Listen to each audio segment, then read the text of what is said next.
Feliz sábado a todos, que Deus possa continuar nos abençoando nesta manhã aqui na casa de Deus, depois da escola maravilhosa que tivemos, da escola bíblica maravilhosa, da lição maravilhosa que tivemos sobre Jonas, e que nós temos aprendido muito a respeito do descanso verdadeiro que nós, como cristãos, podemos desfrutar e muitas vezes abrimos mão desse descanso. Que bom que nós estamos aqui na presença de Deus nesta manhã.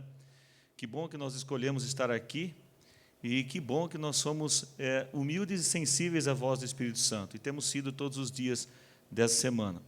Agradecemos a Deus pela proteção dispensada a nós também, e motivo esse que estamos aqui, protegidos e guardados por Ele. Agradeço a oportunidade também pelo convite de poder estar aqui nessa manhã e compartilhar da palavra de Deus com vocês. E é muito bom poder começar a ver a igreja retomando as atividades na sua normalidade. Aos poucos nós vamos retornando, aqui e em outros lugares também. Algumas igrejas que eu tenho pregado esses dias atrás, nós temos visto a fé dos irmãos, a igreja cheia. É claro que respeitando todos os protocolos de segurança, mas o ânimo dos irmãos em poder retornar à casa de Deus. E aos poucos nós vamos tomando a rotina de volta. Sábado vocês começam aqui com as classes normais, né? Isso que o André falou aqui. Que bom. Nós também estamos começando lá na igreja do São Dimas. As classes vão começar a partir de outubro, um pouquinho depois de vocês. E pedimos a Deus que nos guarde, nos proteja nesses momentos de retomada. Muitos já estão tomando as vacinas, muitas pessoas já estão completamente imunizadas, isso é muito bom. Mas nós vamos conviver ainda com esta condição por muito tempo. Então, é importante que nós tenhamos aprendido alguma lição com isso, que não venhamos a esquecer de todas as questões, né? Lavar as mãos, manter um distanciamento, ainda que você tenha tomado a vacina, para que nós possamos, com segurança, estarmos na casa de Deus, voltar com segurança. Convido a todos a fechar os olhos para orarmos a Deus.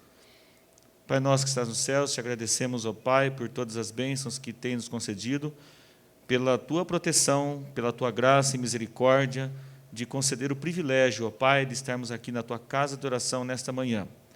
Tem muitos irmãos aqui já reunidos presencialmente, nós também temos muitos que estão nos acompanhando pelas redes sociais, que as mesmas bênçãos, ó Pai, recaídas aqui, possam alcançar a cada lar, a cada família, a cada irmão que está nos acompanhando também à distância. Que teu Espírito Santo, ó Pai, do mesmo modo que esteve presente durante a escola sabatina, se faça presente também agora, neste momento. Que as tuas palavras, ó Pai, possam entrar em nossos corações, moldar a nossa vida e que nós possamos testemunhar o teu amor. Te pedimos essas bênçãos e te agradecemos, em nome de Jesus. Amém. Eu falo todos os dias nas classes, passo pelo menos por 13 aulas por dia, praticamente todos os dias.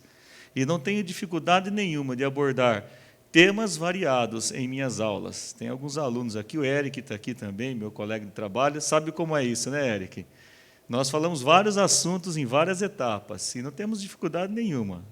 Mas, por mais preparado que nós estejamos, quando subimos aqui, parece que a gente não sabe o que vai falar.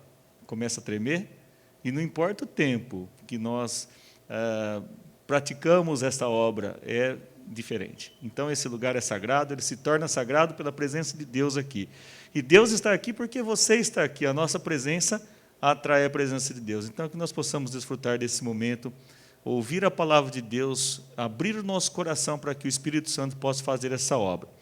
E eu gosto de alguns personagens bíblicos mais do que outros, viu? Gosto de uns mais do que outros. Tem alguns ali que alguns que não dá para gostar muito, né, que praticaram obras más e que não se arrependeram.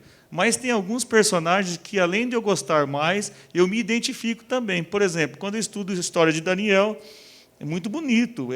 O Daniel, que se manteve firme, que se manteve fiel, 1.500 quilômetros distante da tua casa, numa cultura diferente, manteve-se não somente fiel ao seu Deus, mas à sua alimentação, aos seus princípios, à integridade, não somente Daniel, mas também aos seus amigos, né? Misael, Ananias e Azarias. É muito interessante, quando nós estudamos o livro de Daniel, ver tanta perseverança, tanto foco pela maneira como ele foi criado na casa dele. Mas quando eu estudo o livro de Daniel,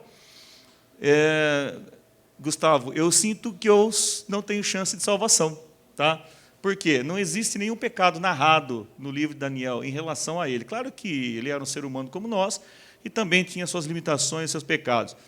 Não está descrito lá, então por isso, de repente, eu não consigo me comparar com Daniel, mas tirar o exemplo dele de conduta, de postura diante de situações onde, de repente, eu possa me sentir tentado ou a minha fé esteja sendo ameaçada.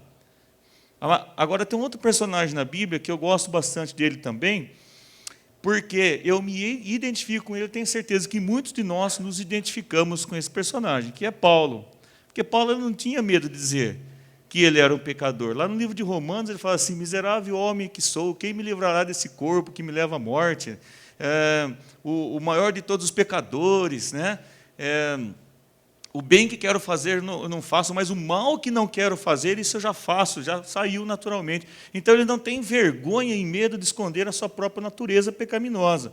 E, por isso, eu me identifico com ele, porque nós, conhecendo a história, acompanhando a caminhada ou a jornada de Paulo na sua vida, depois que ele se torna cristão, nós percebemos que, no final da carreira dele, ele diz assim: sede meus imitadores, como também eu sou imitador de Cristo. Não nas atitudes dele, mas na conduta dele, na postura de ele seguir a Cristo também. Então, quando eu estudo a história de Paulo, eu me sinto mais tranquilo e penso que eu também tenho a chance de salvação, ou de alcançar graça perante Deus, não pelas minhas ações, mas pela misericórdia e pelo amor de Cristo na cruz. Só que Paulo, antes dele se tornar, a gente vai falar um pouquinho de Paulo, para entrar dentro de um contexto, porque o mesmo Paulo, que eu gosto muito dele como personagem, eu também gosto de algumas histórias que ele contou, de algumas pregações que ele realizou, de algumas aventuras que ele passou, e foram muitas. Paulo foi o maior pregador depois da morte de Cristo. Ele foi responsável por levar o Evangelho em todo o Império Romano, toda a Europa, saindo da região da Palestina, indo até a Península Ibérica. Então, foi uma jornada muito longa, dentro de um território agressivo, de uma lei severa, que era a lei dos romanos, e sofrendo perseguição também dos seus próprios irmãos. Mas, para a gente entender um pouco sobre as pregações de Paulo, precisamos compreender um pouco também sobre a personalidade desse homem ali, né? Porque nem sempre Paulo foi esse cristão que nós compreendemos, que nós apreciamos, que nós admiramos. Paulo também ele não foi uma pessoa ruim, muito pelo contrário. Antes dele ser Paulo, ele era Saulo e ele era uma pessoa muito boa. Era uma pessoa que praticava a justiça, que praticava a palavra de Deus, havia aprendido desde cedo a guardar os mandamentos e ser zeloso pelos mandamentos. E tão zeloso que ele havia estudado e se preparado para poder servir a Deus com mais eficiência, com mais eficácia, com mais determinação e zelo.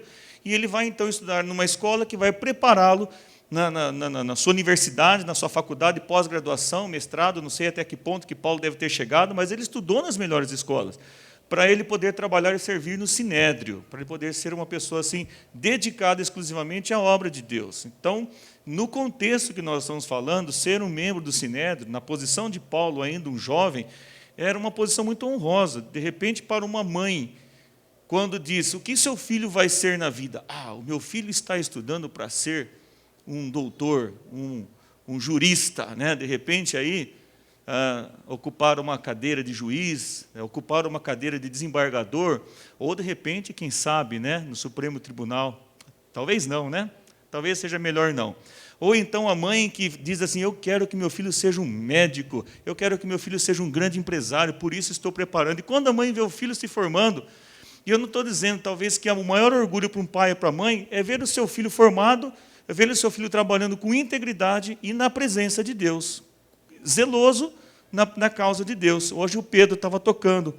O Pedro, na pandemia, agora que nós não podíamos sair de casa, faz uns 8 meses, mais ou menos, ele começou a tocar violão. Ele nunca tocou violão na vida, nunca pegou no violão. E hoje ele estava tocando na igreja, lá no São Dimas. E ele toca muito bem, ele já sabe ler partitura e não frequentou nenhuma escola, não. Foi simplesmente pela dedicação dele de horas e horas, de madrugada. Agora, 3 horas da madrugada, eu acordei, escutei uma musiquinha e fui ver no quarto, era o Pedro que estava ensaiando para tocar hoje. E é um motivo de orgulho ver o Pedro tocando na igreja, estar se dedicando ao trabalho de Deus. Imagina a mãe de Paulo, por exemplo, mãe de Saulo, sabendo que o seu filho se dedicava e era zeloso pela obra de Deus, e trabalhava e ocupava um cargo muito desejado, um cargo muito elevado dentro da sociedade. Ele era um oficial de justiça da sociedade judaica daquele tempo. Então, ele, quando andava pelas ruas, as pessoas talvez o admirassem. Olha, o Paulo, o cara está bem, hein? Cresceu na vida, como que o cara é inteligente, esse cara é bom mesmo, né? Os sacerdotes ou os sumos sacerdotes, quem sabe, de repente, falam assim, esse Paulinho, esse Saulinho vai longe, hein? De repente, ele está já ocupando um cargo de sacerdote ou sumo sacerdote, futuro aqui da nossa nação, do nosso povo. Saulo era um motivo de orgulho, porque ele era zeloso e fazia o trabalho dele com dedicação. Ele não era falso, ele não era fingido, ele não era hipócrita, ele não era relaxado na causa de Deus, né? Paulo, o desejo dele, na vida dele, era se tornar um fariseu. E ele estava conseguindo, ele estava já alcançando os seus sonhos, o seu desejo. O fariseu hoje talvez soe um pouquinho, né, negativo, uma palavra um pouco tanto quanto pejorativa. Se eu disser, por exemplo, chamar o Celso de fariseu, é bem provável que ele me dê uma muquifa no nariz ali, né? Mas naquele tempo ser fariseu era um cargo muito elevado na sociedade. E Paulo, ele fazia o trabalho com zelo e dedicação, perseguindo cristãos, algumas vezes matando, outras vezes apedrejando até a morte, outras vezes levando ao cárcere. De modo geral, Paulo era o terror dos cristãos naquele tempo lá, mesmo sendo um zeloso e dedicado servo de Deus, fazendo aquilo que de repente não era ao agrado de Deus. E nós sabemos ali que, por causa de Paulo, e a partir de Paulo, nós também vemos o cumprimento de um tempo profético. Daquelas 70 semanas separadas ali dos 2.300 anos, naquele recorte de 490 anos, que termina no ano 34, no exato momento que Paulo está participando do apedrejamento de Estevão.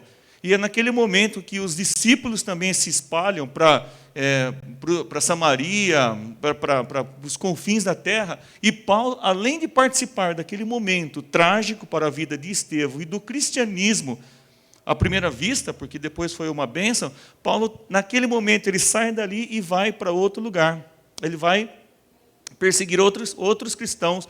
E lá na estrada de Damasco, nós conhecemos a história muito bem, ele vai cair do cavalo, vai ter um encontro com um poder brilhante, fulgurante, que aos olhos dele faz com que ele fique cego, caia do cavalo, e ali no pó ele tem um encontro com Jesus. Por que Saulo foi escolhido por Jesus, sendo ele um perseguidor dos cristãos? Por que aquele homem arrogante, prepotente, orgulhoso, ele foi escolhido por Jesus, não somente para ser um cristão, mas para propagar a palavra de Cristo, não somente no contexto daquela região em que os discípulos já estavam realizando trabalho, mas dentro da maior potência mundial, que era o Império Romano, do qual o próprio povo da Judéia estava sujeito, estava submetido. Mas é a partir desse momento que o próprio Paulo, o perseguidor, que dá o start, o início, a perseguição dos cristãos ali dentro da Judéia, esse mesmo Saulo é que vai ser escolhido para pregar também o evangelho nos confins da terra, né? E ele que vai ser o primeiro que vai sair nessa pregação fora da Judéia. E para entender um pouquinho mais desse Paulo que nós estamos falando, precisamos compreender que Saulo não era qualquer pessoa. Saulo era uma pessoa extremamente preparada, havia estudado aí com excelentes professores, ele tinha a cidadania romana também, porque pai ou mãe dele eram romanos, então ele tinha livre acesso a Roma, e falava também 4 idiomas, entre eles o grego e o romano, além do seu idioma natal, que era o judaico, o hebreu. Nesse contexto, gente, nós vemos que, depois que Paulo se converte, ele vai sair realizando a obra de Cristo. Como que ele vai realizar? Ele não sabe ainda. Por quê? Porque Paulo, além de ele ser aquele cara ali arrogante, prepotente, um fariseu, ele vai ser agora perseguido por aqueles os quais ele deveria se juntar, que eram os próprios cristãos. E então ele vai receber rejeição dos cristãos e vai também ser perseguido por aqueles que um dia foram parceiro dele na perseguição. Então veja que a situação dele não era fácil. E ele teve que aprender uma dura lição na vida. Né? Porque, a começar pelo nome dele, né? Saulo. Saulo é uma derivação de Saul, uma variação de Saul, que significa aquele que foi clamado em oração, o pedido, o desejado. Então, o grande Saulo, prepotente, arrogante, preparado, o doutor da lei. E ele vai aparentemente, para nós, Paulo e Saulo soa com a mesma... só muda a letra P, né? Qual a diferença de Saulo e Paulo? Só que tem uma diferença muito grande, porque Saulo, o desejado, o almejado, aquele que foi pedido, aclamado em oração, talvez Saulo, ele tivesse sido muito almejado e pedido pelos seus pais. Então, de repente, ele foi educado nas melhores escolas, porque ele era a promessa, a promessa de um futuro que daria orgulho aos seus pais. Talvez uma criança até que teve tudo o que ele precisava e o que ele não precisava na vida, mas que lhe deu orgulho para os pais. Ao contrário de Paulo, né? Paulo, na verdade, era assim, tipo, eu vou me referir a alguém e o nome Paulo era usado. Por exemplo, eu não queria falar aqui, vou falar para o Gustavo ali. É o Gustavo. Que Gustavo? O Paulo. Né? Para o romano significava assim, quem é Gustavo? Uma característica, aquele Paulinho, aquele pequenininho. Né? Porque Paulo significava pequeno. Né? Não é o caso dos nossos Paulinhos aqui da igreja, que são, né, enormes ali, mas Paulo significa pequeno. Ou seja, do desejado, do almejado, do aclamado para o pequeno.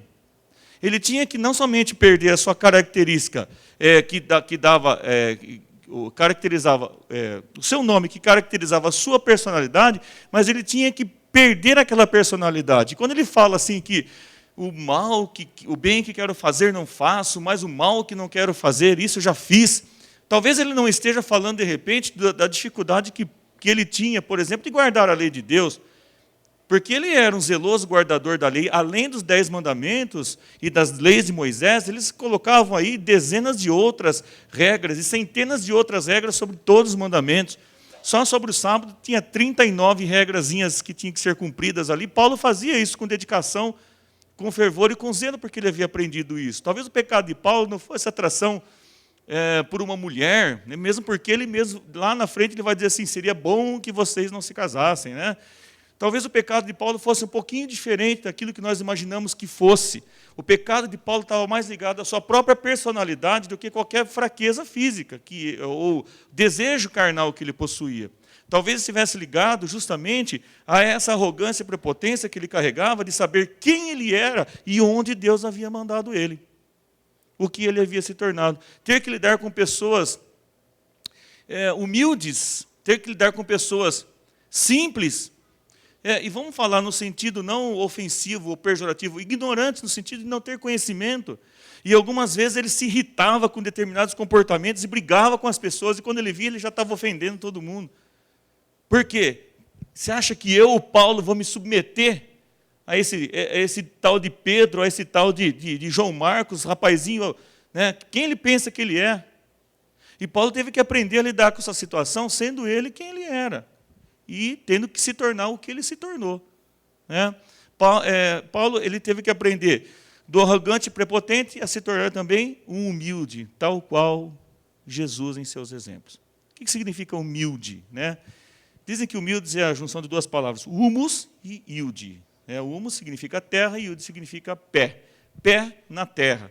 No caso de Paulo, não foi somente o pé na terra, ele caiu com a cara na terra. E lá na terra ele teve que aprender a lição para compreender quem ele era, quem ele não era e quem ele deveria ser de fato.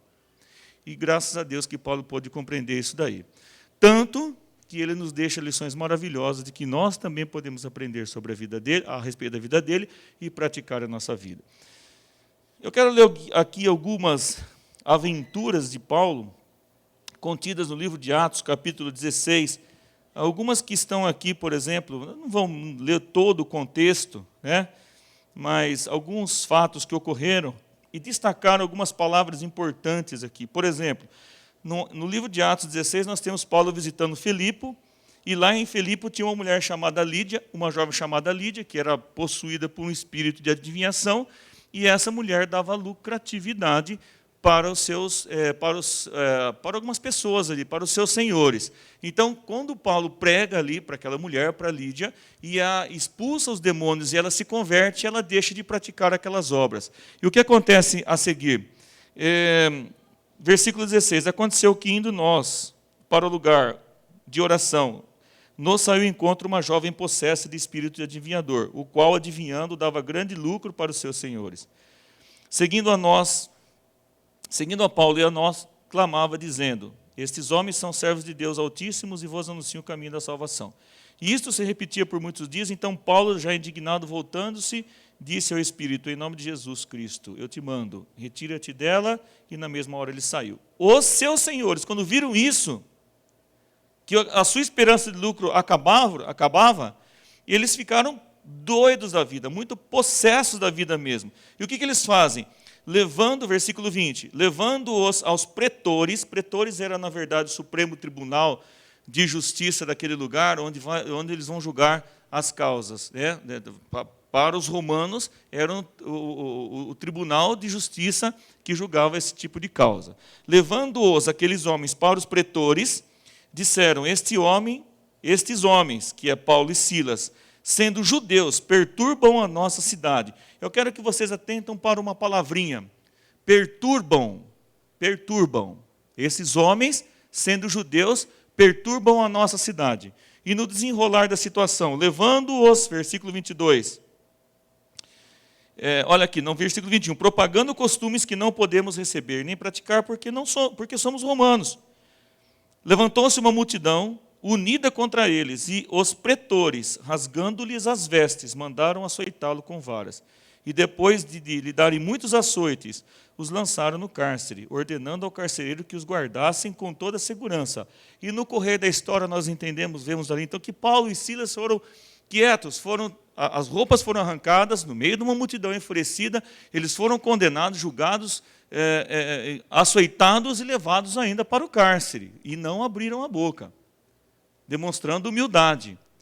Entretanto, lá no cárcere, de repente aconteceu, enquanto eles oravam, enquanto eles estavam ali clamando a Deus por aquela situação, houve um terremoto que abriu as portas da prisão, e o carcereiro ficou preocupado, porque se ele não conseguisse guardar os prisioneiros que lá estavam, ele seria morto, porque os romanos eram muito rigorosos com essas questões de presos e condenados e tudo mais. Mas Paulo o acalmou, e lá aconteceu a primeira conversão daquele momento, a conversão daquele carcereiro, que provavelmente vai levar essa conversão também, essa história de conversão para outras pessoas, inclusive para a sua família. Calma, nós estamos aqui, ninguém vai sair, fique tranquilo que nós não vamos sair daqui. E aconteceu o seguinte, e eles não saíram mesmo, permaneceram lá durante aquela noite. No outro dia, olha só, versículo 35, quando amanheceu, os pretores, os juízes que haviam feito o que fizeram com Paulo e Silas lá na praça. Os pretores enviaram oficiais de justiça, porque eles não foram pessoalmente lá, com a ordem, põe aqueles homens em liberdade. Então o carcereiro comunicou a Paulo essas palavras, os pretores ordenaram que vocês fossem postos em liberdade, agora, pois, sai em paz. Você acha que Paulo, um conhecedor de leis romanas e judaicas, Paulo, um cidadão romano, ele ia sair de lá quietinho? Mas você não falou que ele se tornou humilde?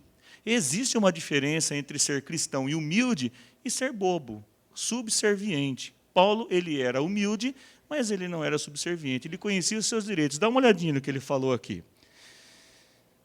Eu vou parafrasear, tá? Paulo, porém, lhe replicou, sem ter havido um processo formal contra nós, vocês nos levaram para a praça pública, arrancaram as nossas roupas, fustigaram com varas, passamos vergonha, sem uma condenação legal. Você sabia que nós somos cidadãos romanos? Vocês nos colocaram aqui na cela, passamos a noite, não abrimos a boca. Não é assim, não. A coisa não é bem por aí. Faz o favor, vai lá e chama os seus juízes, os seus chefes, os pretores, para que venham aqui. Agora a gente vai conversar um pouquinho. Isso daí era um prato cheio para o advogado, não era, Gustavo? porque Paulo era um cidadão romano, assim como Silas. Qualquer advogado ia querer pegar essa causa contra o Estado romano pela prática injusta de um cidadão romano em relação à situação que ele estava envolvido. Por quê? Os romanos eles eram muito rígidos com as pessoas de fora. Os bárbaros, eles eram chamados, né? Bárbaros era uma forma pejorativa de se referir a todo cidadão que não compartilhava a cultura e o idioma romano. Nesse caso, o cidadão romano, diferente dos bárbaros, eles eram muito protegidos pela lei romana. Era diferente a lei para os romanos. E Paulo era um romano, sendo judeu também. Então, ele exigiu que os pretores fossem lá. Peraí, a gente vai conversar agora. Não é bem assim que as coisas funcionam. Eu sei dos meus direitos, e que vocês não praticaram, e nem sequer leram os nossos direitos como cidadão romano. Foram nos castigando, nos fazendo passar vergonha e nos colocaram numa cela. O que nós podemos aprender com isso, irmãos? Temos nossos direitos, precisamos conhecer os nossos direitos como cidadãos brasileiros. Não sair manifestações fazendo quebra-quebra, provocando aí vexação para a causa de Deus, mas nós podemos também exigir os nossos direitos fundamentais como cidadão, contidos na Constituição, principalmente no artigo número 5, onde tem os direitos de liberdade, principalmente a liberdade de adoração, de culto religioso.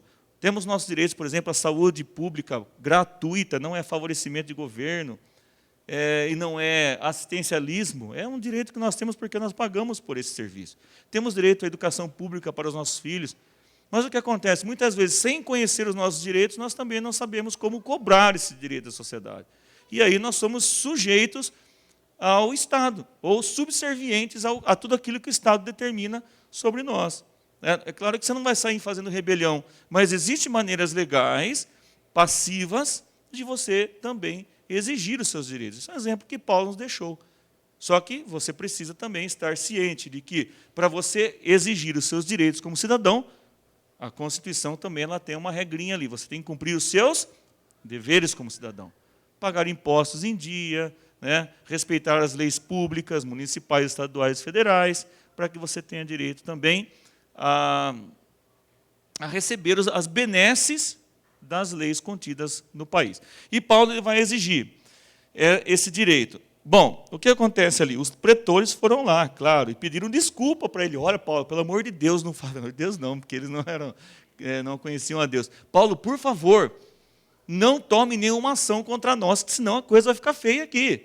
Não, fica tranquilo, é só para você saber que antes de vocês tomarem uma atitude, tenha ciência do que vocês estão fazendo e pratiquem a justiça antes de tudo. E aí eles saíram daquele lugar, daquela prisão, e não foram para casa se reclamar, se queixar, ou espalhar contendas para vários lugares. Eles foram trabalhar. E no versículo 17 diz assim, que Paulo, versículo 17, versículo 1, tendo passado por Anfípolis, a Polônia, chegaram a Tessalônica, onde havia uma sinagoga judaica. Todo o trabalho de Paulo começava nos lugares em que ele chegava, numa sinagoga judaica. Primeiro ele pregava para os seus irmãos, os filhos de Abraão. Então ele vai para uma sinagoga, vai pregar para aquelas pessoas, antes de começar a espalhar o evangelho para todos os lugares. E ele não fez diferente ali em Tessalônica. Ele foi até a sinagoga e começou a pregar entre os judeus.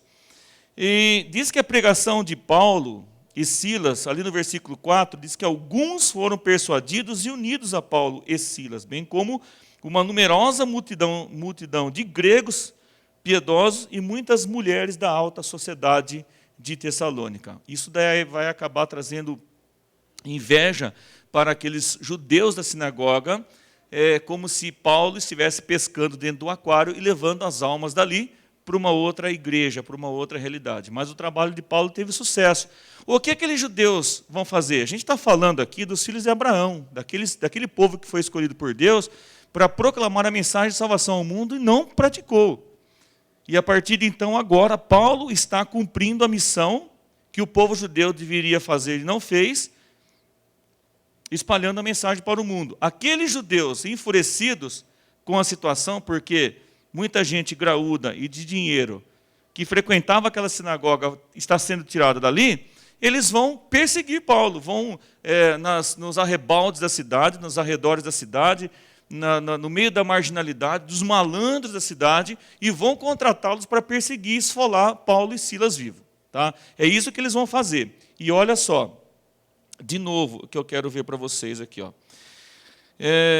Versículo 5. Os judeus, movidos de inveja, trazendo consigo alguns homens de mau caráter dentro da malandragem, ajuntando-se à turma, alvoroçaram a cidade, assaltando a casa de Jason, procuravam trazê-lo para o meio do povo. Porém, não encontrando, arrastaram Jason e alguns irmãos perante as autoridades, clamando: estes, olha só, estes que têm transtornado o mundo chegaram também aqui.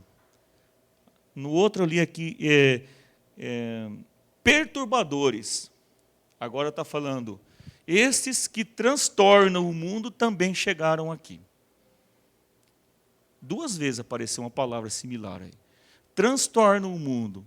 Aqueles que perturbam o mundo. Será que as nossas atitudes como cristãos, adventistas do 7º dia, povo escolhido por Deus, para pregar a mensagem nos últimos momentos, estamos transtornando o mundo? Não estou dizendo isso aí fazendo arruaça por aí, não, pregando à força ou ao fio da espada, como alguns grupos no decorrer da história fizeram. Transtornar o mundo significa o seguinte: a gente está falando aqui de um grupo de judeus enfurecidos, motivados ali por uma força maligna, que sai para praticar o mal. Aqueles que foram escolhidos para pregar a salvação de Deus e a aceitação de Deus ao mundo e fracassaram, vão procurar no meio dos marginais auxílio para poder perseguir Paulo e Silas. A gente vê que é uma força maligna. Por quê? Quem eles estavam transtornando? Será que era o mundo? Na verdade, a atitude de Paulo e Silas e dos cristãos daquele tempo, na verdade, estavam abalando as estruturas do inferno e sacudindo o trono do diabo. E perturbavam todas aquelas pessoas que eram marionetes nas mãos do diabo.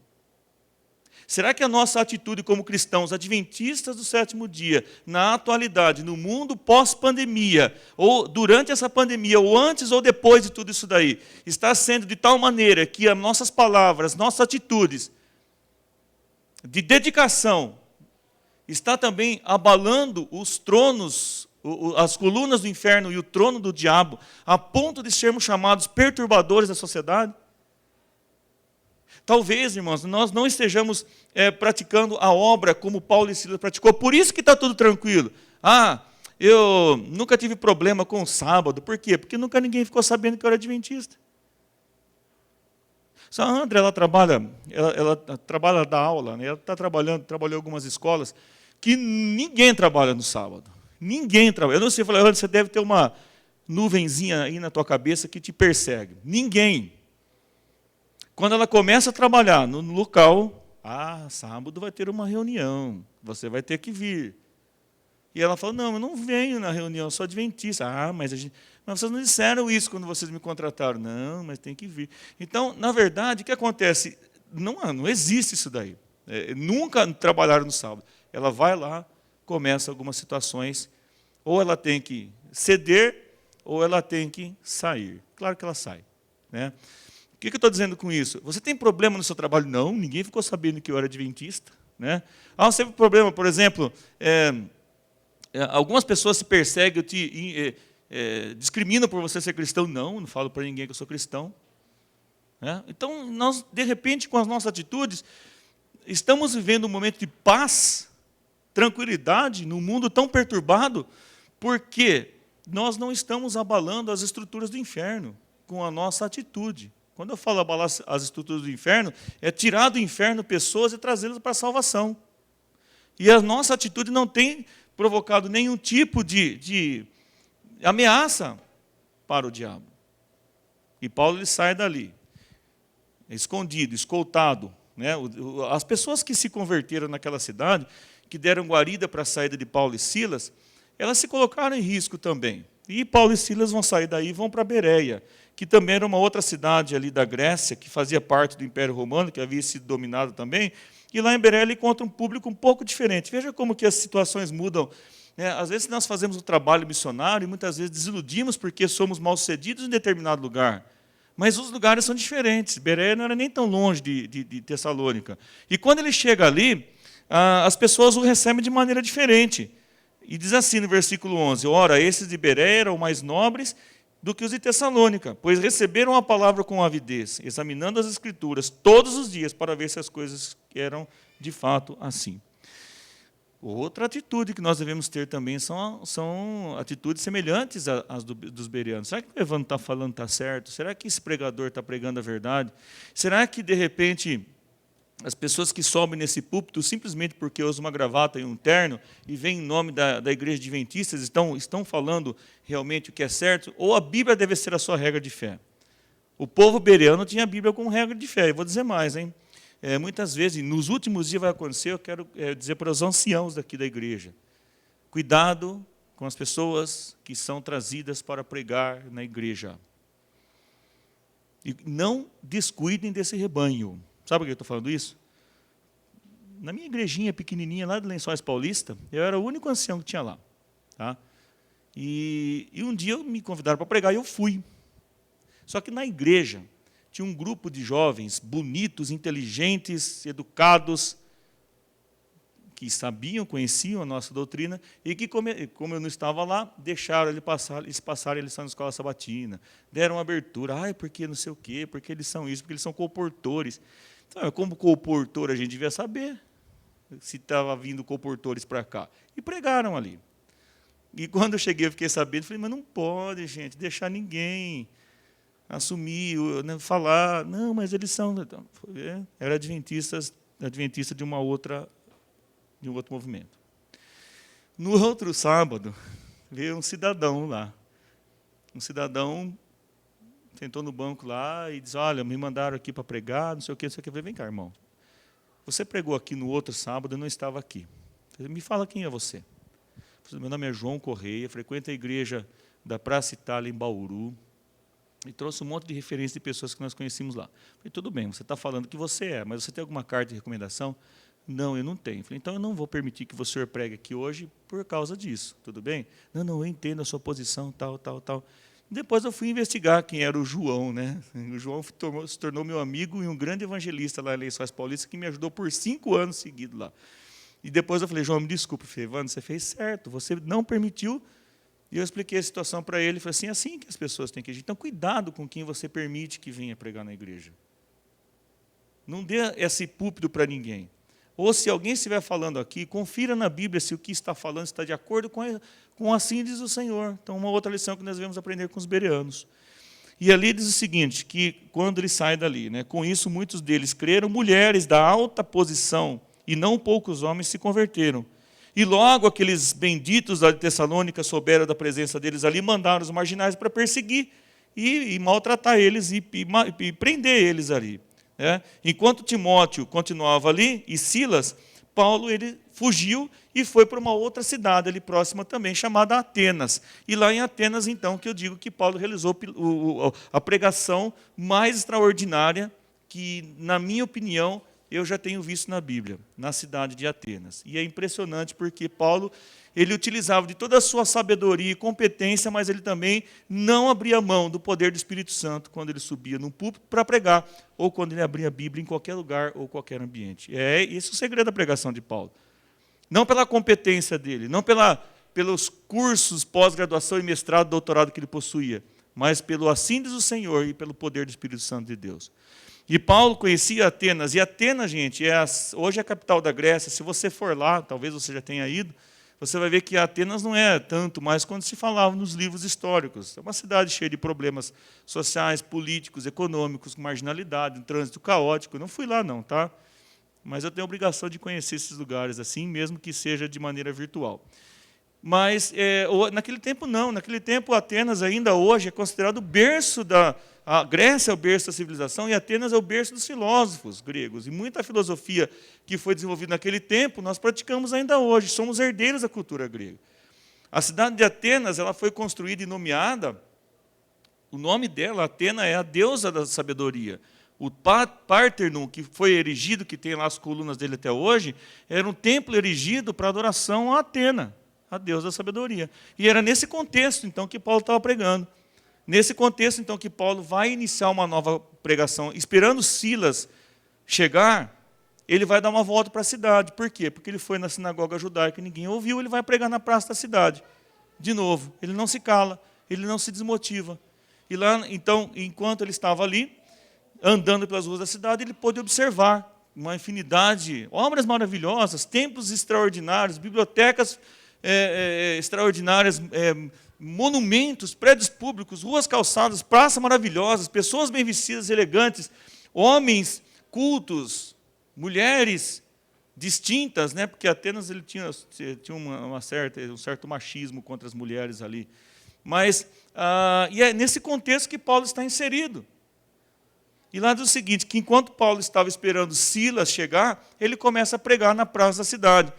E no versículo seguinte, no 21, no versículo 18 diz o seguinte, e alguns filósofos epicureus e estoicos contendiam com ele, levando quem perguntasse, o que quer dizer esse paroleiro, ou esse tagarela, né? E outros pregadores estranhos que falam de deuses que nós não conhecemos, porque eles conheciam muitos deuses.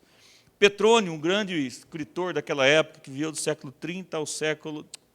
do ano 30 depois de Cristo, do primeiro século, até o ano 69, ele diz o seguinte, que naquele contexto de Paulo, existiam mais de 30 mil deuses erigidos na Grécia, do qual esses gregos adoravam, mais de 30 mil.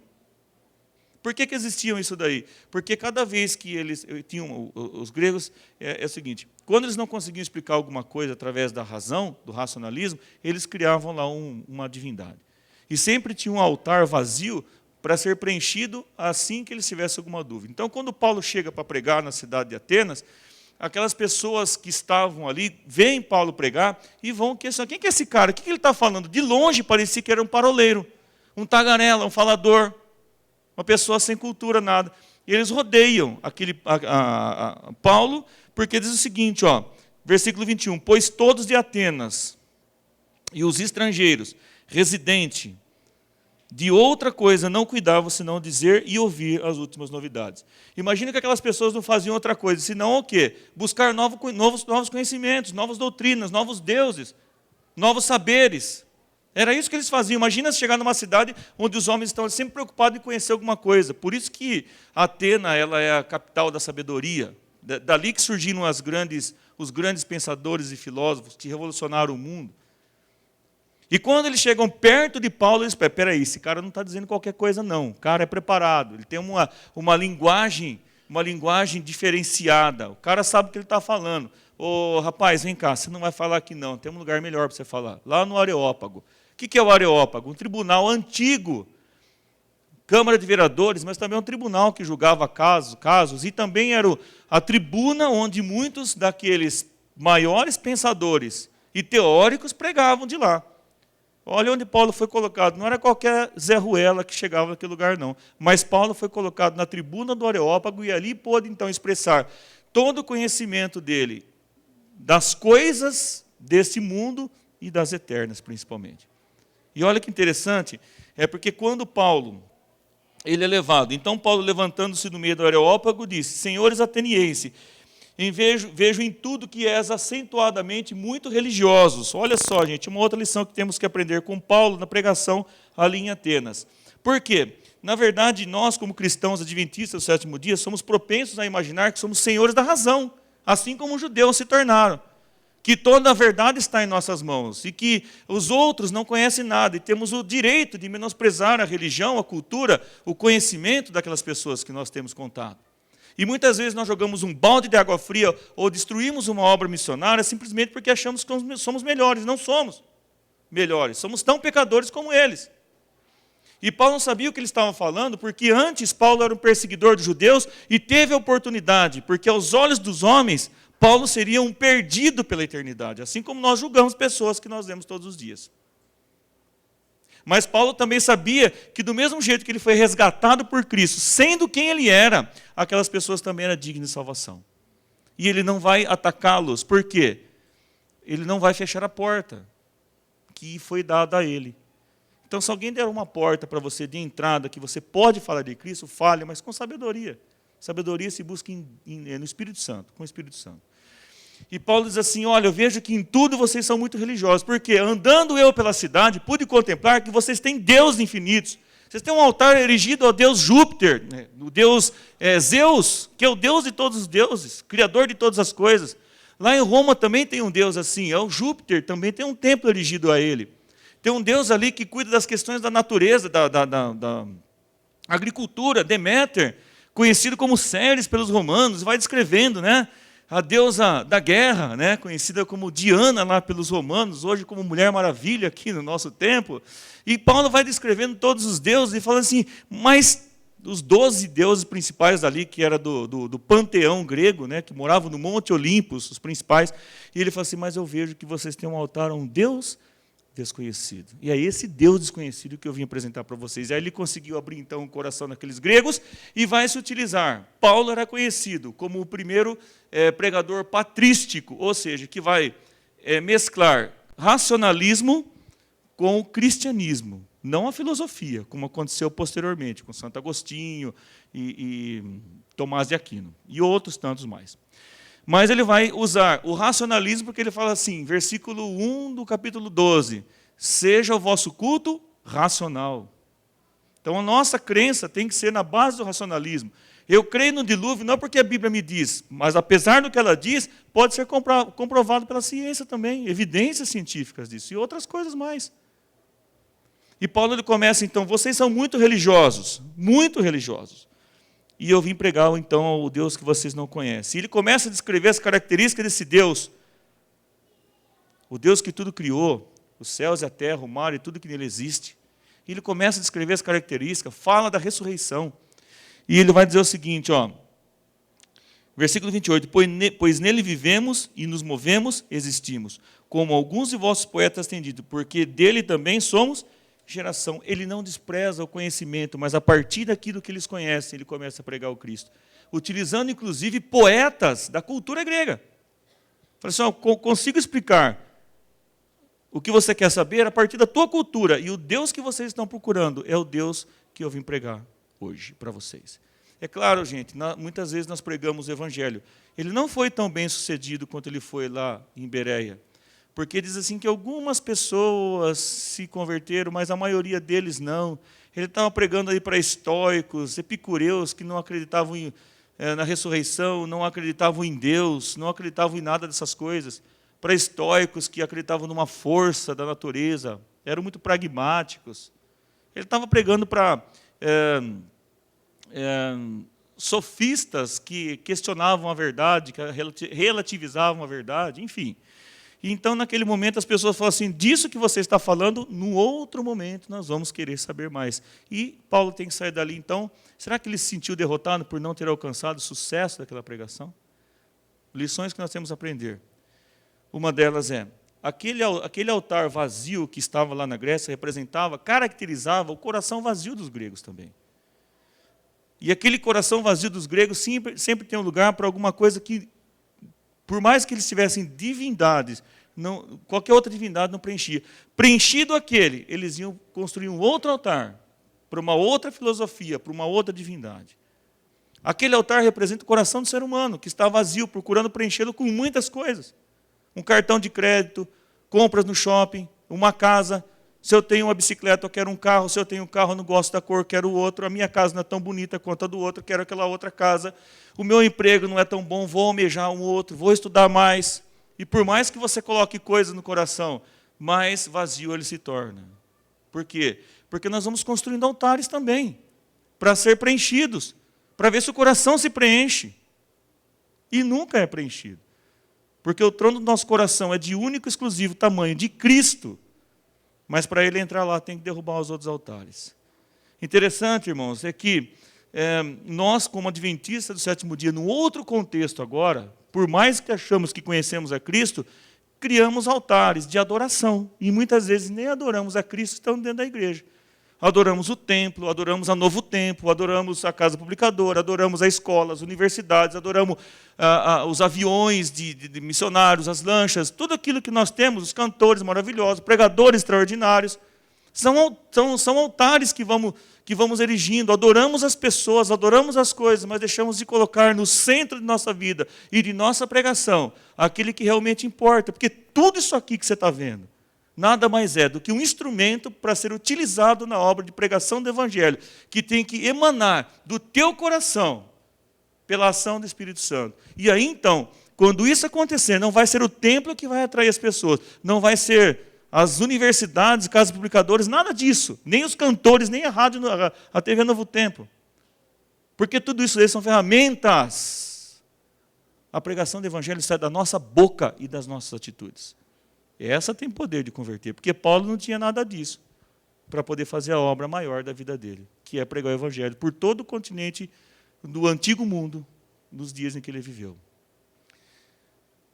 Só para encerrar agora, quero que vocês abram a Bíblia no livro de Apocalipse, no capítulo 3.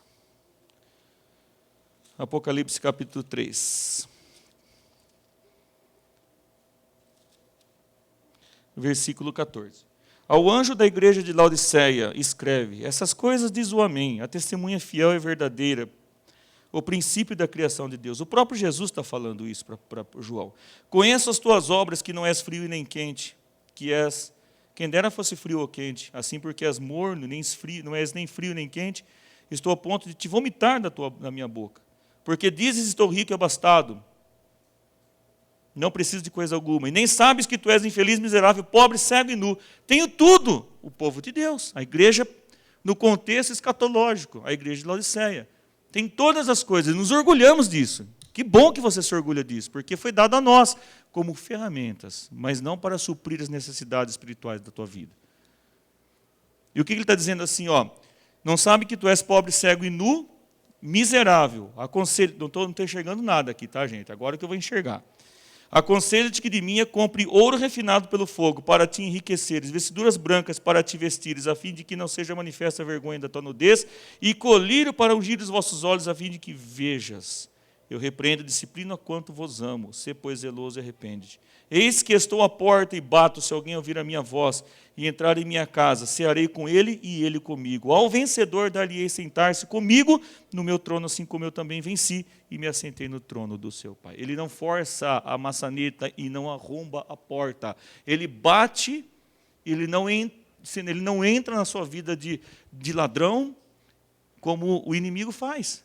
Ele está dizendo o seguinte, olha, abra a porta do seu coração, me deixa entrar na tua vida, que eu arranco todos os altares e vou ocupar o trono que você sempre deixa lá, achando que vai ser preenchido por alguma coisa, quando na verdade não. Se você me permitir fazer isso daí, você vai ter direito a sentar-se comigo lá no céu, no trono da eternidade. É isso que ele está fazendo com cada um de nós, todos os dias.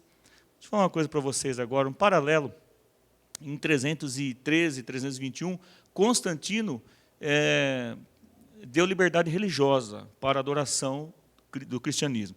Em 380, Justiniano, ele instituiu oficialmente o cristianismo dentro de Roma. Sabe o que ele fez? Ele mandou derribar todos os altares politeístas e proibiu o paganismo dentro de Roma. Talvez não seja uma boa ilustração, porque posteriormente a isso, o próprio cristianismo ele foi corrompido. Mas onde tem Cristo, não existe lugar para mais nada, porque Ele supre tudo aquilo que nós necessitamos. Que Deus nos ajude para que nós possamos abrir o nosso coração e que Ele venha habitar no trono da nossa vida, para que nós tenhamos o direito de habitar no trono da eternidade. Que Deus nos abençoe. Vamos orar, fique em pé. Te agradecemos, querido Deus, pela oportunidade que temos ou temos tido de te adorar verdadeiramente. Porque um dia nos apresentasse a palavra da verdade, porque o Senhor nos trouxe ao conhecimento da luz verdadeira e nos deu a missão de pregar essa luz para o mundo. Muitas vezes somos relutantes em aceitar, muitas vezes somos teimosos em abrir a porta do nosso coração para a tua entrada. E tantas vezes temos quebrado a cara e buscado preencher o vazio da nossa alma, da nossa vida, com coisas que não podem preencher, mas que ocupam o lugar e pesam sobre nossa alma. Que o Senhor nos ajude, ó Pai, a sermos humildes, abrir a porta do nosso coração, permitir a tua entrada, para que o Senhor possa fazer uma limpeza em nossa vida e habitar no trono que por direito é teu. E que um dia nós possamos também tomar posse da eternidade ao teu lado. Cuida de cada um de nós, ó Pai. Ajuda-nos para que, através das nossas palavras e ações, possamos também fazer estremecer as colunas do inferno, resgatar pecadores, um a um, das garras do inimigo e trazê-las aos teus pés. Te pedimos essas bênçãos pela tua eterna graça, misericórdia e amor, e em nome de Jesus. Amém.